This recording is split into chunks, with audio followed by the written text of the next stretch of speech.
chapter 2, verses 1 through 7, 15 through 17, and 21 through 28. A few days later, when Jesus entered Capernaum, the people heard that he had come home.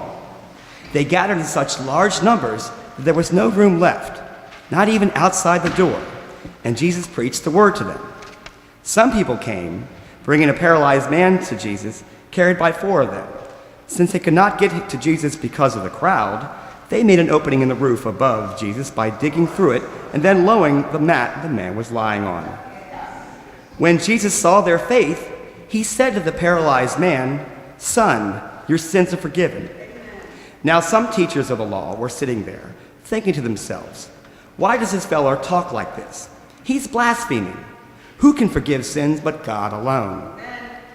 While Jesus was having dinner at Levi's house, many tax collectors and sinners were eating with him and his disciples, for there were many who followed him. When the teachers of the law, who were Pharisees, saw him eating with the sinners and tax collectors, they asked his disciples, "Why does he eat with tax collectors and sinners?" On hearing this, Jesus said to them, "It is not the healthy who need a doctor, but the sick. I have not come to call the righteous, but the sinners." No one sews a patch of unshrunk cloth on an old garment. Otherwise, the new piece will pull away from the old, making the tear worse. And no one pours new wine into old wineskins. Otherwise, the wine will burst the skins, and both the wine and the wineskins will be ruined. No, they pour new wine into new wineskins.